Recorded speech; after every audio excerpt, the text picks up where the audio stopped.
Great. Yeah, it's just loading.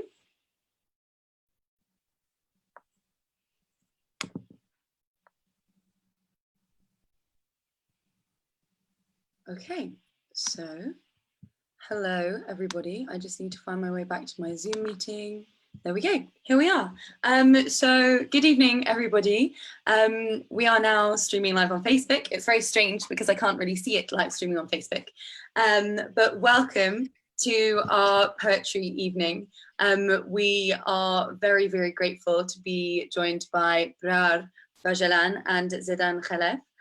So thank you so much for joining us this evening. We're going to be looking into Êzidi poetry and, sorry, pardon me, into how people can share their life experiences through artistic forms such as poetry.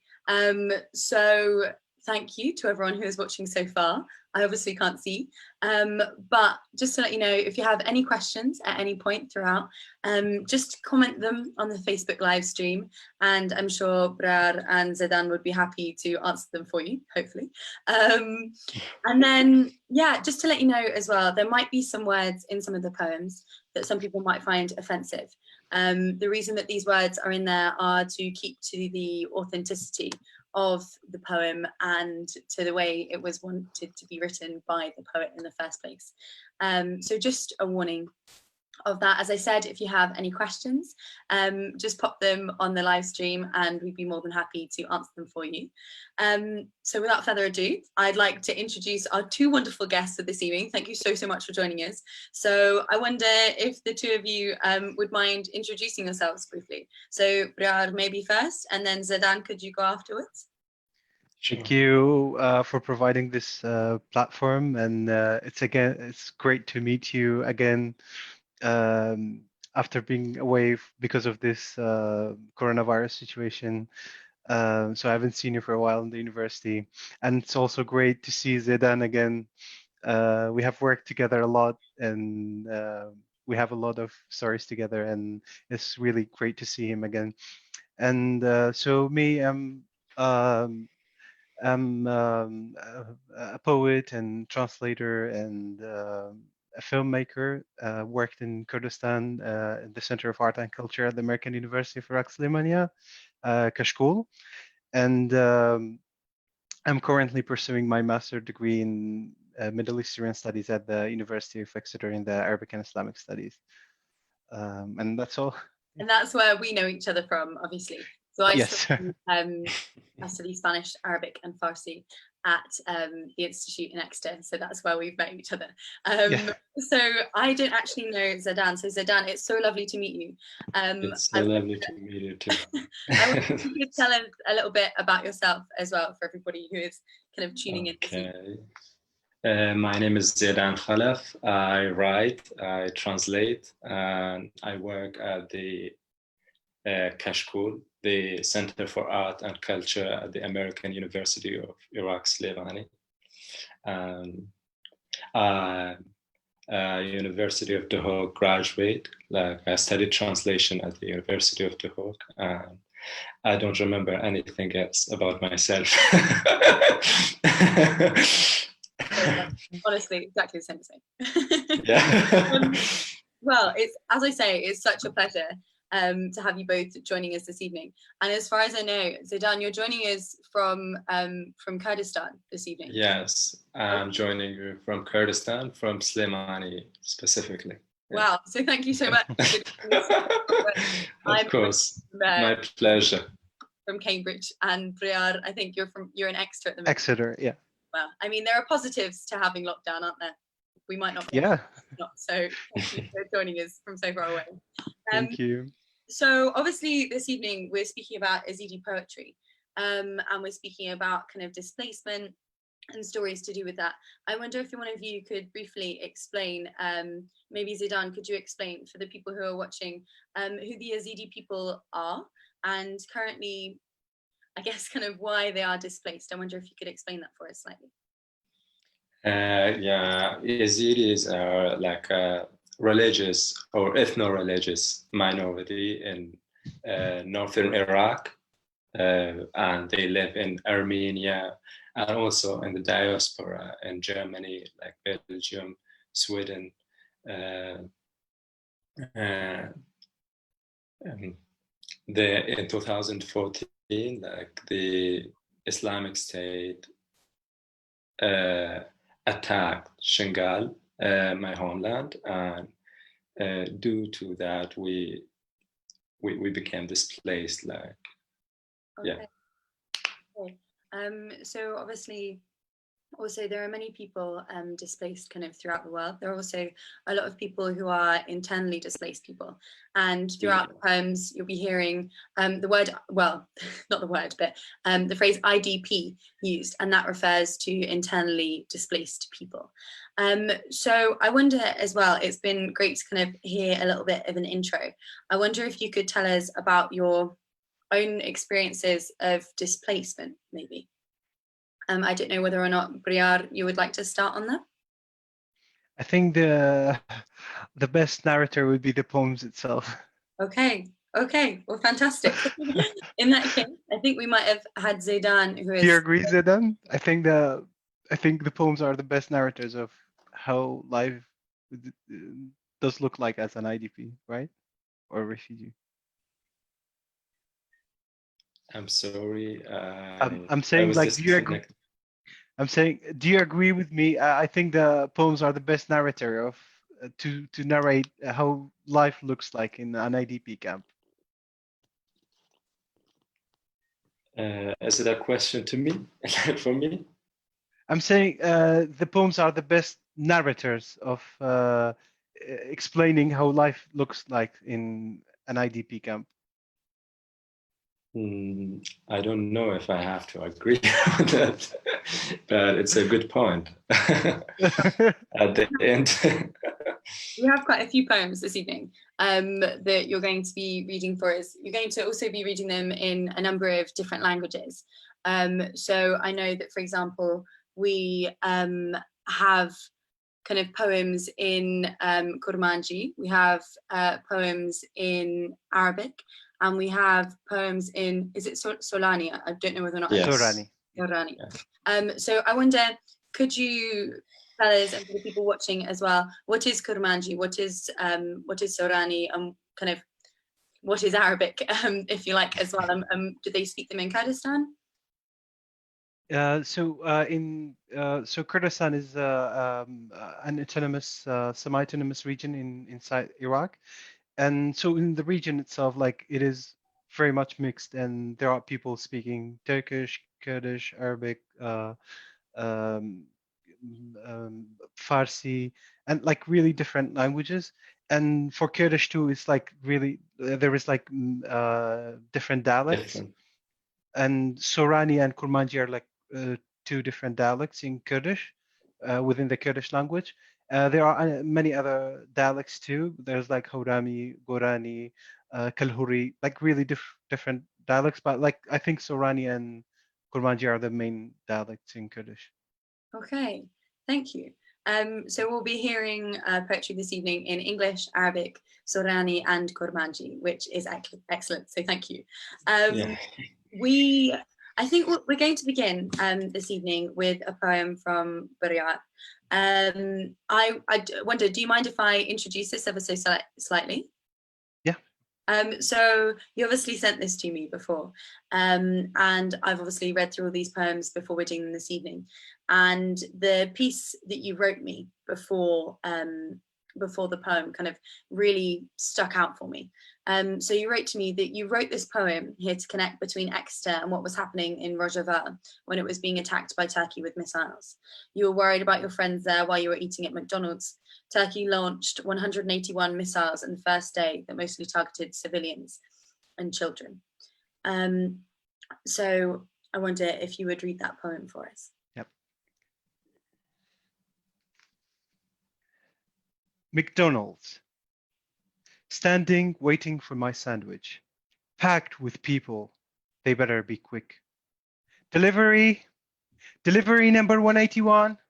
Guest number 181. 181. Here I am. Excuse me. You know, delivery takes time, giving us few extra minutes of life. generous. A moment to take a last sniff. A moment for goodbye kiss. A moment for the last lick of the lollipop. A moment to give Barbie a last stylish look. A moment allowing God to finish his last sip of champagne and watch as he crushes us like junk food. This is what God does. Just watch. He never tried his own hell once. Just watch. Never had a family to care for. Just watch. Never had kids to cry for. Just watch. The delivery guy quickly collected what he got. The ketchup packs crying released the flame. But he didn't ask for an address. Confused. Delivery sent heavy meals for kids. Thank you. That's Yes, beautiful. thank you. Thank you.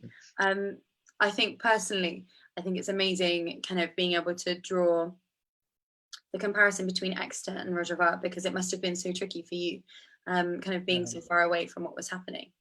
It was really like difficult time for me because I had friends there and my wife had friends there, and like just recently, so my wife, like her family lives in a refugee camp from 1970s because they are Iranian opposition, and just last year they were attacked by Iranian missiles, and so her father died and her mother was severely injured, and so she had that experience of missile attacks, and she was there, and I was here, so I was far away from her, and I knew that this is gonna affect her a lot. So I was like a really bad psychological, like in difficult psychological position.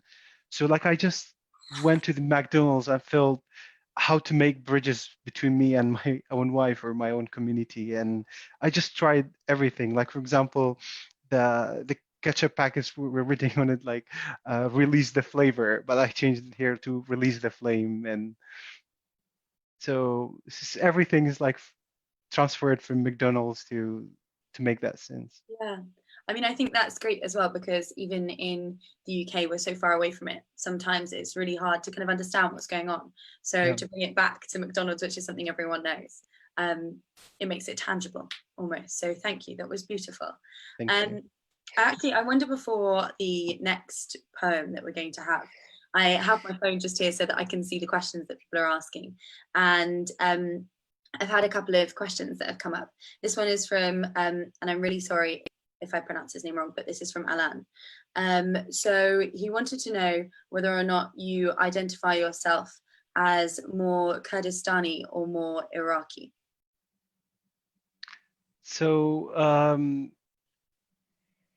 I believe that I don't believe in borders, to be honest. I believe that everything is part of my identity. I think that humans are multi-identity, but we always seek to have an exclusive identity um, because that our identity, a part of our identity that is threatened becomes the more important part of it. So Kurds, their identity have been threatened for hundreds of years, and then the Kurdish identity became the most important part of their identity. But I believe that everything that I experience is part of my identity. Being here in the UK is part of my identity. Living in Baghdad is part of my identity. Being in Slimania, being in my hometown, Khanakhin, is all part of my identity. Meeting you, meeting Zêdan is all a part of identity. So I hope that's an answer to the question. Thank you. That's excellent.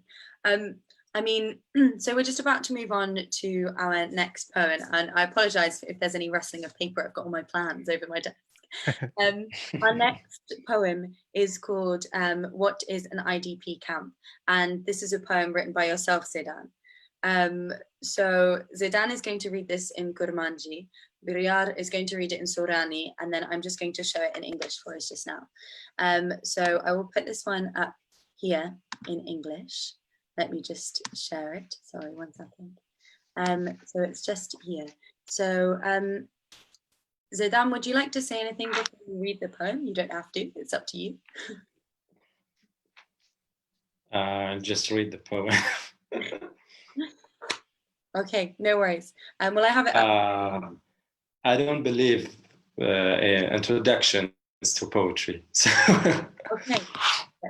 yeah. Kempa çiye? Ji çavê dîtî zehmaneke, ji çavê firokevanê pêkenîkbêj ve kartonek hêke. Ew firokevanê dev ji temaşeyên xwe bi xaniyan re bernade. Ji çavê mişkê Xwedê ve parçeyek benîrê kêrî ye. Ji çavê cengê ve axureke û geriyek ew re ji çavê kesê hanûhe mirî de. Thank you. Thank you. Campi Awaretia. Campi Awaretia. لە چاو کڵاوکۆڕەیەکدا گۆڕستانە، لە چاوی فڕۆکەوانێکی گاڵتەتیەوە تەنها تەبەقێک هێلکەیە. ئەو فڕۆکەوانەی قەت تێر نابێت لە ڕابواردن بە خانۆکان. لە چاوی مشکێکی خودداوە پارچە پەنیرێکی کێریە، لە چاوی جەنگەوە لە وەڕگایە، لە چاوی تازە مردوویەکشەوە گەواڵە هەورە. Thank you. That was beautiful. Thank you. Sorry, it just takes me a second to go back. There we go. There we are. So I wonder if I can ask you, Zêdan, did you originally write that in Kurmanji? Yes, and one of my friends translated it into Arabic. Okay, amazing. Yeah. And I guess I also wanted to ask, Bryar was telling me before about obviously kind of the importance of translating poems and poetry. I guess my question is, what has your experience been in terms of translating your poetry? Do you feel like it's a good thing to have it translated into other languages, or do you prefer it to be in the original language that you wrote it in? I believe so. I believe it's very important to translate poetry.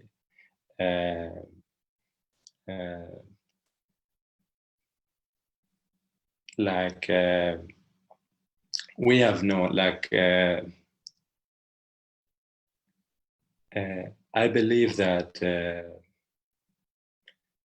the good poetry is translatable. It's not an intra-linguistic thing. It's not in its own language only. It's in all languages. Like I believe that the language is not the end of poetry. It's just like a way. It's just a way to write poetry. It's not the end. So that means like it's, of course, it's a good thing to translate poetry, because I think through translating poetry we represent, or we translate the beauty of a culture into another culture. Like we represent it, or we present it in that culture. It's not a matter of words too. Yeah. That's a wonderful way to put it. I really like that. And obviously, as a speaker of Kurmanji or Sorani myself, it's wonderful to be able to read it in English. And the beauty is definitely translated. So thank you. Our next poem is also by yourself, Zêdan.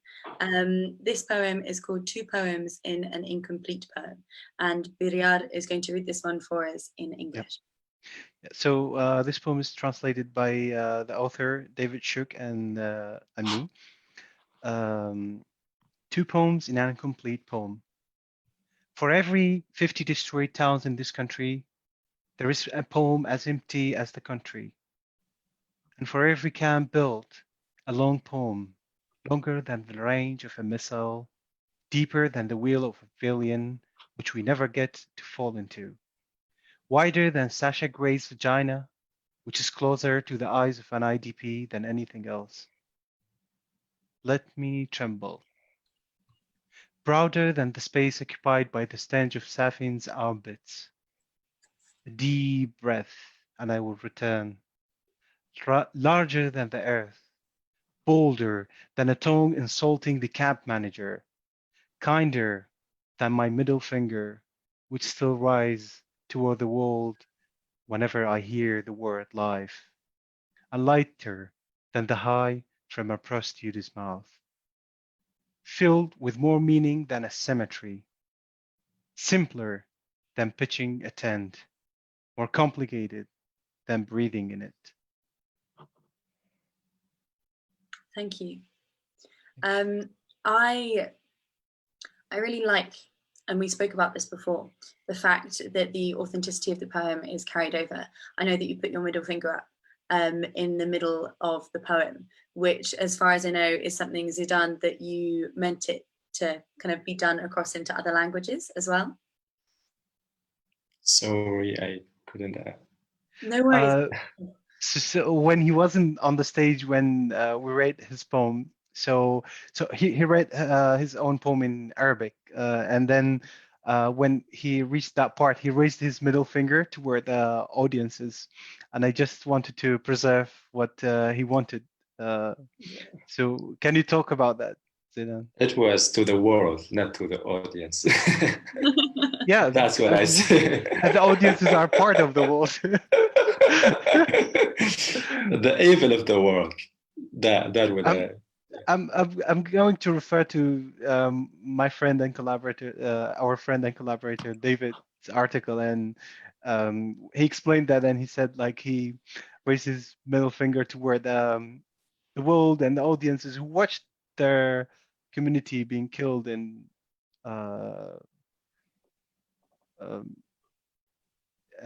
being displaced, basically. I mean, I love the authenticity that is carried over.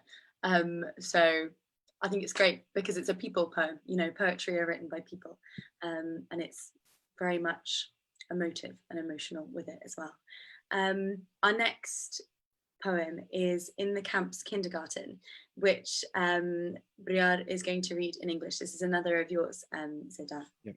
Yeah, this poem is by Zêdan and translated by David Shook and I. In the Camp's Kindergarten.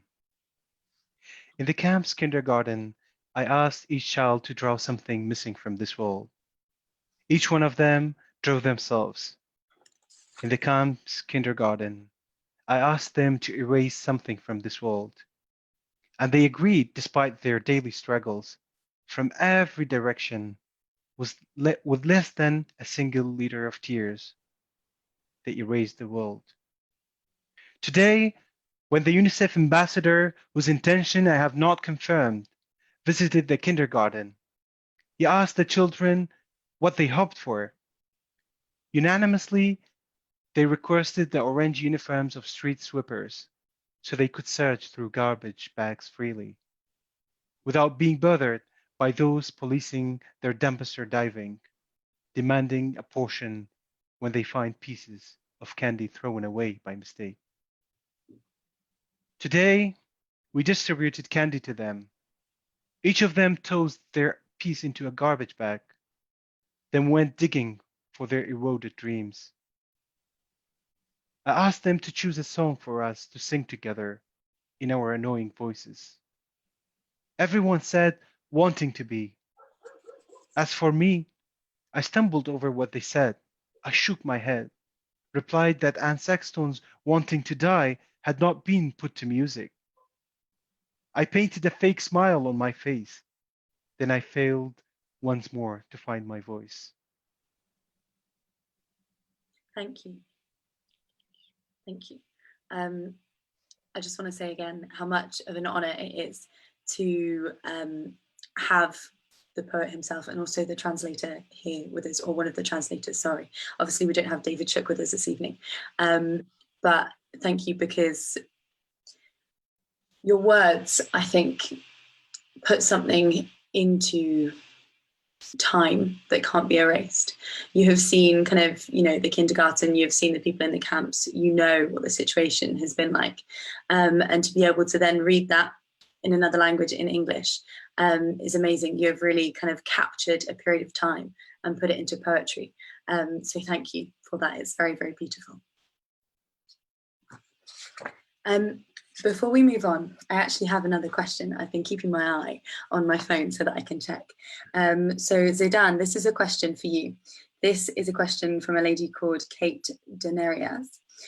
She has said, is it possible for Zêdan to tell us a bit about poetry culture in the Yazidi community now and in the past? Is it more spoken than written, and often is this poetry published? So I think she wants to know mostly about the poetry culture, the history around it, and if it's more of a spoken tradition. Oh. I'm sorry for this connectivity problem. That's okay. Don't worry. So, managed to hear my question. Sorry, Zêdan. I didn't hear. That's okay. Don't worry. We have it's a question from a lady, Kate, and she wanted to know more about the poetry culture in the Yazidi community now and in the past. Yeah, in the past, like Yazidis were either not allowed to join schools, like to be educated by the Muslims majority, since like in the time of the Ottoman empires, and when they used to control like all of the region, or most of the schools were like Islamic schools, like madrasas. So Yazidis wouldn't join schools because they would feel if they joined Islamic schools, they would like convert to Islam like automatically. So they didn't join school until like the establishment of the Iraqi new state, or the Armenian, as like the Soviet Union, which opened like schools for them. In the Soviet Union, like former Soviet Union, there were like many Yazidi novelists and poets who started writing in Kurmanji. But like in Shingal, in Iraqi Kurdistan, and also in Turkey, because for a long while the Kurmanji, like as language, was banned. Kurdish was like in Turkey was banned. And also like in Iraq, they would consider the Yazidis as Arabs, like nationalities. But although that was not true, but they were under their rule, so they would say what they liked. Most of the poetry in the Yazidi culture is oral poetry. So in the past, but then like poets started to write when they joined schools, like basically like any culture. They were at the like at first they were like oral. There was oral poetry. Then when they just started to write, they started to write poetry. Yeah. Okay. And he's currently working on an oral history project to preserve that culture of orality in the Yazidi culture. Wow, that sounds amazing. You'll have to send us a link or something where people can catch up with it afterwards. Well, we still don't have links, but hopefully soon, like when they are, yeah. Well, when you have kind of done, while you're doing the research and anything, if there is anything that you can share, please send it to us. We would love to share. We would love to. Learn more. Sure. Thank you. And obviously, I mean, so I don't want to talk too much, but I'm just going to say this quickly. We at Voices of Refugees amid COVID-19, our main aim has always been to put the voices of displaced people, of oppressed people at the forefront. It's no use other people talking about Êzidi people Êzidi people can speak about Êzidi people. So it's wonderful kind of to have you here with us this evening, obviously both of you, to speak. So thank you. Thank you so. Our next poem that we are going to have is a poem called A Barcode Scanner. This again is by Zêdan, and we're going to read it in Arabic. I'm just going to put it up on the screen in English so people can understand while it's in Arabic. Sure. I'll let you know when I've done that. Okay, so it's now up on the screen in English. So I have a problem.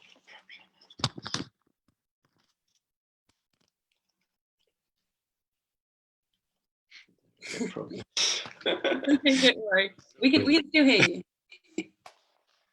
So قارئ باركود قطاع خيم فشارع زفت فقطاع خيم في البدء كان الرقم والرقم صار سعرا والتصق بنا وسهل الرقم انتقاءنا عن بعد دون ما استعانة بالسبابة ثم صارت الأرض مذياعا وببطارية أبدية لا يبث محطة ولا يكف عن التشويش شارع زفت فقطاع خيم فشارع زفت نربينا على كره الموت وحب الموتى نربينا على حب الحياة وكره الأحياء يغني لا أحد المجنون وهو يهرب من مراهقين يحاولون نزع بيجامته عنه قطاع خيم فشارع زفت فقطاع خيم النازح حمار وحشي في عراء مسيج ويتصفح منشورات مجموعة مغلقة على الفيسبوك شارع زفت فقطاع خيم فشارع زفت فلتبيض عيناك وتصير جثة الطاووس رقعة عين لك أيها القرصان التائه دعاء أمهات جائعات يطبخن الملل على أبناء يشخرون في منتصف النهار في كل خيمة قطاع خيم فشارع زفت فقطاع خيم من يعرف النازح بشروق الشمس من يقنعه أن للشمس أي غرض آخر غير بث الحرارة شارع زفت فقطاع خيم فشارع زفت الزوبعة التي تدخل الخيمة وتطيرها عن رأسك ليست سوى رقصا صوفيا للحياة الزاهدة الساخرة منك قطاع خيم فشارع زفت فقطاع خيم مادا يده وماسكا البطاقة التموينية هكذا يسير النازح في الشوارع بحثا مثل مستشعر ألغام شارع زفت فقطاع خيم فشارع زفت مادا يده وماسكا البطاقة التموينية هكذا يسير النازح في الشوارع بحثا مثل مستشعر ألغام شارع زفت فقطاع خيم فشارع زفت بائع الطماطم ليته مهرجان التراشق بالطماطم يقام هنا لمرة واحدة على الأقل لينعم الشعب برؤية الأحمر بطريقة أخرى قطاع خيم فشارع زفت فقطاع خيم بائع البصل فلتحيا الحياة بائع الباذنجان ها ها ها قطاع خيم فشارع زفت فقطاع خيم الحياة يأس مشفر والنازح ليس بهاكر شارع زفت فقطاع خيم فشارع زفت قطاع خيم فشارع زفت فقطاع خيم شارع زفت فقطاع خيم فشارع زفت عزيزي المستهلك تعذر التعرف على البلد المنتج للحرب. Thank you. Thank you, Zêdan. Amazing. Thank you, Zêdan. Bryar, you were telling me before about that poem and how there was somebody who was there somebody who created a video of it, because it's such a almost like a visual experience just hearing the poem. I wonder, could you tell me about the video project that happened, please? Yeah, so our collaborator, David Shook, he's a filmmaker too, and we went together to Zidane um, in camp, in the IDP camp, in Kamishko camp, and we looked there, and like everything that was narrated in the poem, everything that was mentioned in the poem is just exactly as it is there. So Zidane in his poem really depended on memory to to uh, to write all of these down and kind of like preserve what's happening there. And so my friend kind of like took a videos of the camp, and also he was um, he liked the kind of like when Zidane is imagining the camps from above and as a barcode.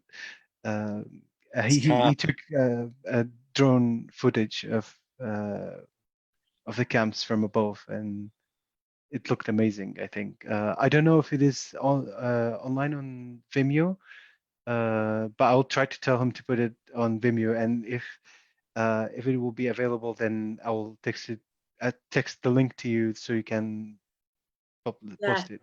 Please, that would be amazing. It's an amazing film. I really love it. And I mean, it's an amazing, it sounds like it will be an amazing film. It's an amazing poem as well. yes. And it's beautiful, both in the Arabic and the English. So thank you. I have, in fact, just had another question in from somebody enjoying the poetry so much that Amy Carter would like to know if they're currently published or available online in all of the languages, as she'd like to look at them and read them again. Is there anywhere we can currently find these online? Some of them are published on the Poetry Foundation website. Okay. Some of them are published in the World Literature Today, right, Zidane? Yes. I think we can provide the links if you want. Fantastic. Well, Amy Carter and anyone else who is looking to read the poems afterwards, I will find the links and we'll put them out there. I know I'll definitely want to read them again. They're beautiful. Thank you. So our next poem is a poem called The Surviving Dream of the Last Survivor. And Bryar, you're going to read that for us in English. Yep. So this poem is again by Zêdan and translated by David and I from Arabic. The surviving dream of the last survivor. His hands were chopped off. He dreams of buying a car, an automatic. Rain falls. His glasses get wet. He dreams of the car's windshield wipers. Thank you. What I love about your poetry, Zêdan, and about your translation as well, Bryar, and well, thank you, David Shook, as well, wherever you are, is that it really makes you conjure up that image for yourself. It's also not such high words that it's too hard to understand. What I very much like is that you can imagine it as it is, which I think is wonderful, and it's very emotive also. And I think we are, like both as translator, we are lucky to work with the poets themselves and try to understand their feelings too. The poets themselves, some of them speak like, of course, like Zidane is speaking English. Like some of them, of the other poets, they speak a bit English, and so they contribute. Like even at the last moment before the event, one of them, Imad, his poem is next. He just realized a mistake in the translation, and he wanted to change it from God's mistakes to God's sins.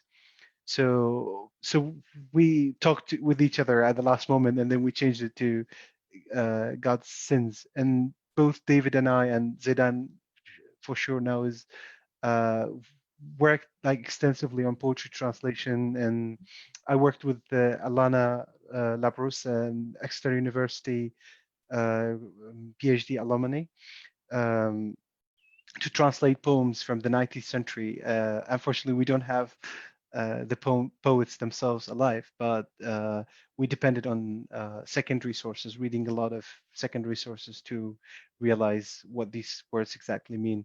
But like with Zêdan and the other poets, like we are lucky to have them and talk with them. So it's like a group work, and we are all friends before everything. So that's why it come out beautiful like that, I think. That's lovely. I love that. And so actually you mentioned our next poem. Our next poem is a poem called Drowning, and Bryar, you're going to read this for us in English? Yep. So this poem is by Imad Bashar, and it's translated from Arabic by David and I. Drowning. Rise and hold a funeral for the city. Those who left the city are dead. Snuff out the village lamps. Take the sea road if you will. But do not ask the waves what happened. Till yesterday, the sea was an eye, eclipsed by eyelids of land, and it became sightless. And the camp displaced the sun, hid it in a heavy tear that made the river slow. How many of the drowned does eternity need to turn the river into a valley, I wonder? Thank you. So that poem just there, actually, I'm just double checking. So Drowning, who is that poem by? Imad Bashar. Imad Bashar. Yeah. And I know that you said before that both of you know many other poets. I wonder, like, how did you come together in the first place? I was first working on Imad's poems, translating some of his poems, because I think he's the most published of them. And then our director at Kashkul, at the Center for Art and Culture at American University, received an email from Merritt Smith, who's MA candidate of London University, who's working on a really interesting project. It's to collect something called collective memory. It's called cultural trauma. So it's as I'm quoting here narrate as it is narrated through representations of the genocide and past sufferings in poetry. And she basically argues that poets repair the social fabric of their community through reconfiguring collective Êzidi identity and repair the wounds of the present through their engagement with the past. So I'm quoting here. So she introduced us to these Êzidi poets, and I'm lucky to meet all of them. And so we arranged and as what's called it's got like poetry reading at the American University for 7 emerging Êzidi poets to read their own poems. And then at some points we took Mary's literal translations, and some other poems we changed the poems, like the translation, me and David, into a more liberal translation. And I really appreciate her work, and because I personally, it personally affected me. And when I came here first into Exeter, like when I came here into Exeter, I just discovered that I have a psychological disorder because of the trauma that I have seen in my life before. And I just knew that it just happened when I had the support from the university and from the teachers at the university. I started like writing my own poems here in Exeter. Actually, like a lot of my instructors also encouraged me to write these stories as to mix these stories with my own writings in the terms in my essays or these stuff. So when I got this support and all these stuff, and then I realized that I have this psychological problem from trauma, and it was because of poetry before, because I brought back all these old memories with poetry. It needed time to heal, but I was neglecting it. But then when I started to write these poems, then I realized that it's coming up. Of course. I mean, I think the study as well is obviously so important. And this week especially, we're focusing a lot on like artistic responses to things like trauma. So I know that we have a man called Iham Ahmed, who is a pianist and a songwriter. I personally think that often kind of artistic response, poetry, music and stuff is the best way to understand better somewhat the way that someone is feeling. And I wonder, Zêdan, in terms of poetry and things like that, would you say that it's had a key role in explaining kind of the more difficult parts of your life? Sorry, I'll say it again. Would you say, in terms of writing poetry, would you say that that's played an important role in explaining the trauma that you've had in your life? Of course, it did, and it does. Like, it's something that it needs to get out of my insides. So it's all that, like, memory. The memory formed it, and it just needs to get out. So yeah, my life, it's what I've experienced. What I've experienced, not in terms of witnessing like tragedies, but everything, like my visual experience, the art I've seen, the nature, the mythology, what I've read in my life, everything that is like produces that, or is weaved together and produces that poem that I write. Thank you. I like the idea of it being weaved as well. That's a very beautiful way to put it.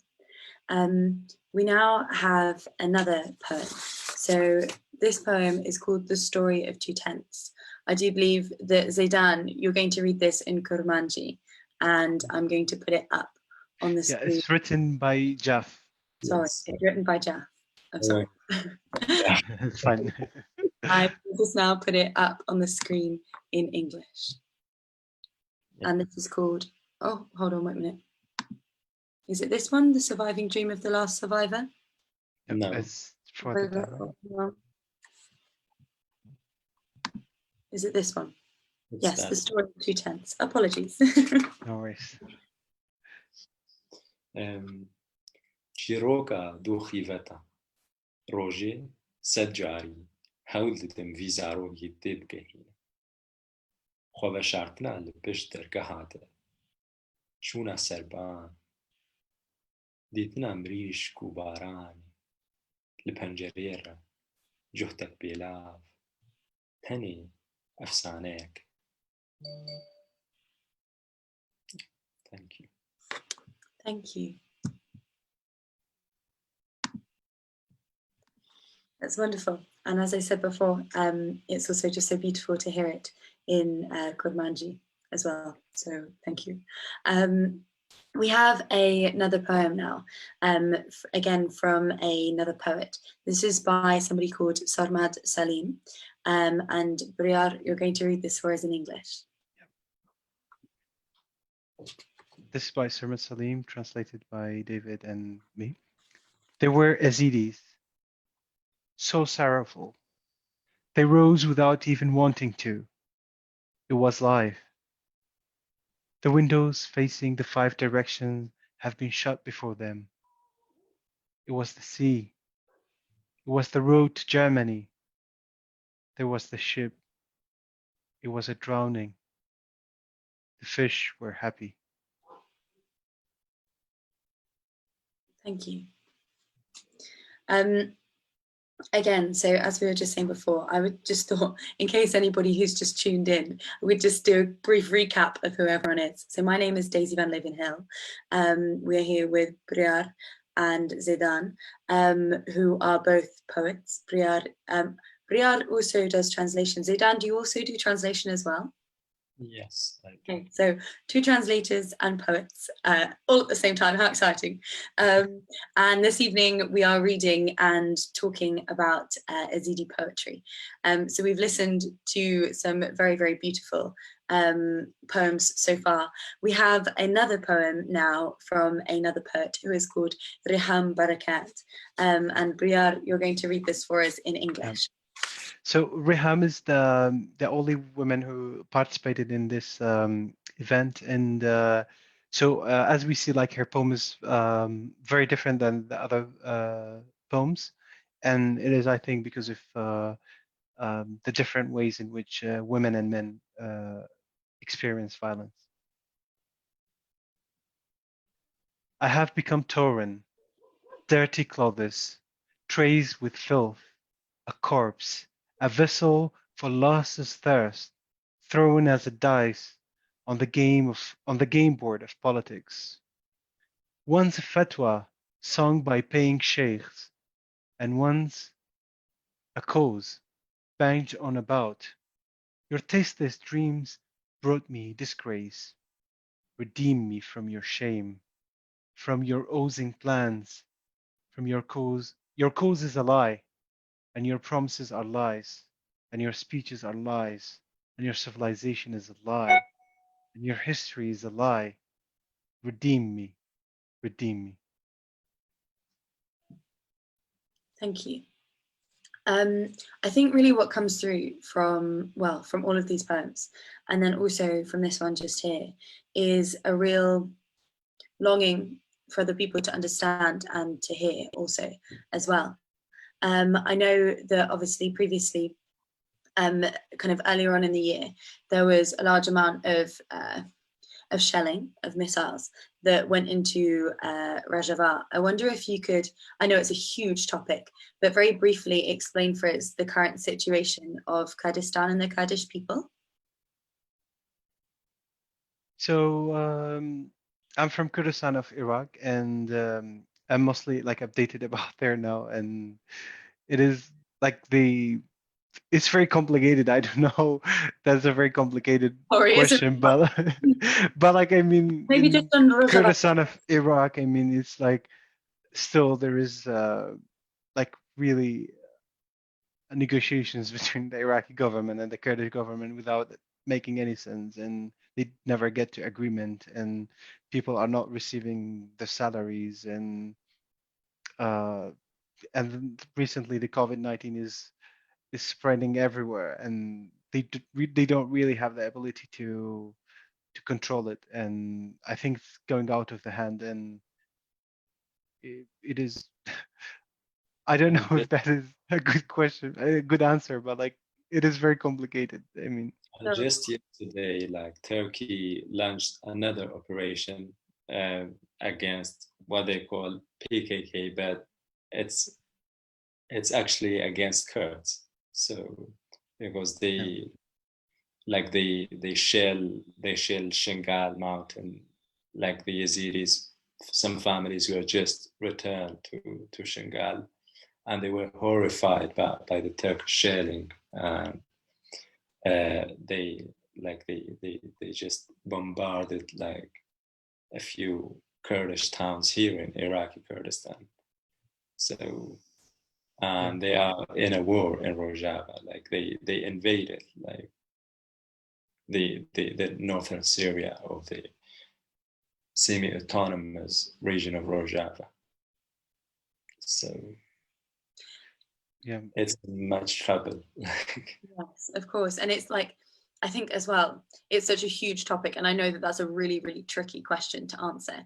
But I think just to kind of make it clear for those who are watching this evening about the reason why there are so many displaced people, and the struggles that kind of Kurdish people are currently undergoing. So it's such a huge topic. And I'm sure there's lots of reading that people can do all about it, and kind of lots of things that people can look at on the news as well.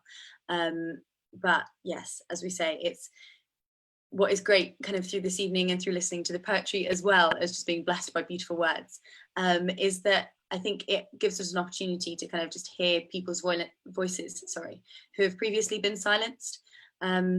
So yes, that's what I want to say. So we actually have one last poem this evening. It's called Non-Broadcast News. This again is by Zêdan. Before we speak about this poem, well, just a little bit, I know you said you don't really like to do the intros too much. I'd just like to say that we are so grateful that both of you have been with us this evening. It's been, I mean, I love poetry, I love music, but I know that so many people as well have so appreciated it, listening to your incredible poetry this evening. So thank you so much, both of you, for joining us this evening. I'm so grateful. Thank you for inviting us. It's thank really, you for everyone who's watching us. yes, oh, thank you everyone who's watching as well. For YouTube. Yes, thank you everyone who's watching. Thank you so much for being on with us. Again, as I said, I know a lot of people have been asking where they can find more of the poetry because they've enjoyed it so much. So I will definitely put on some links onto our Facebook page where people can find more poetry from Bryar, from Zêdan, and from the other poets that we've had this evening. Yes, so don't worry everyone, you'll be able to find it again. And then this final poem, I know that we spoke about it before, and the fact that we're ending with this poem is because I find it to be a very impactful poem. It's very emotive. And the way that actually we're going to close our poetry evening this evening is with this final poem. And then a bit of silence, I think, actually just to reflect on what we've heard. So this is me saying thank you to everybody. This is me saying that after this poem, we're going to finish our event this evening. But again, so grateful and very honoured to have had the pleasure of both of you being with us this evening. So thank you very much. Over to you guys with the final poem.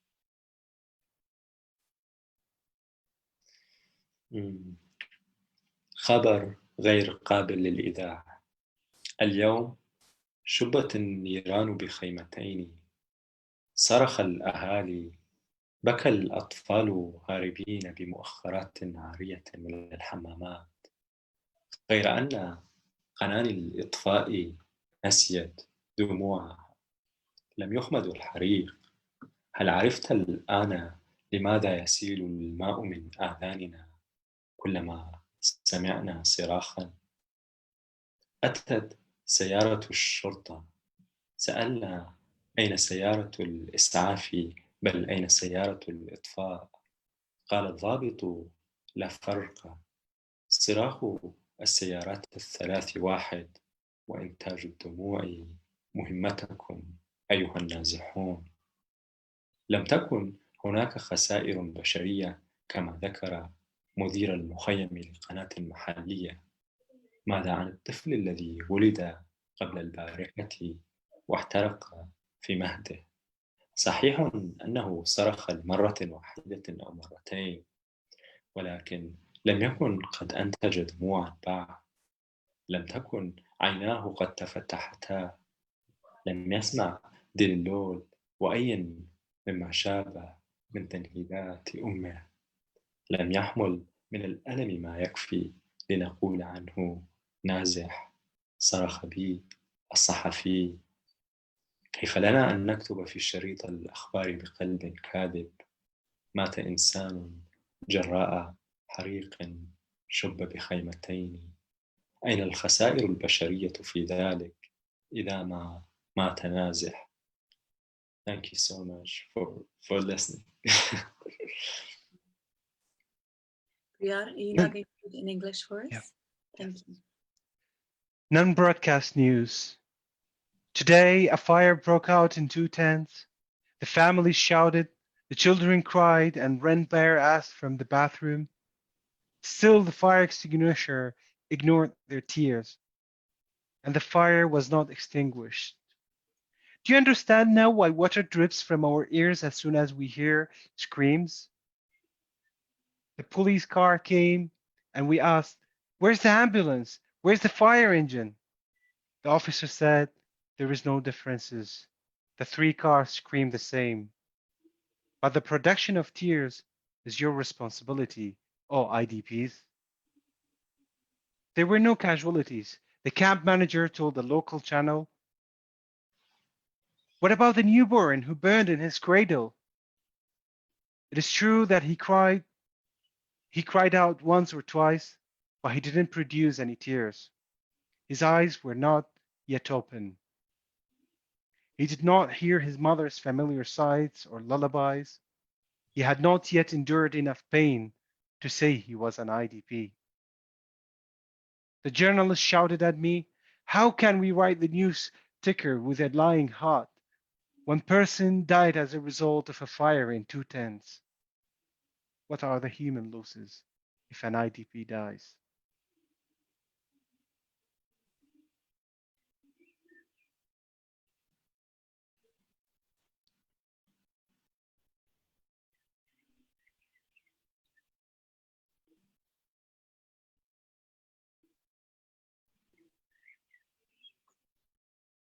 Thank you, really.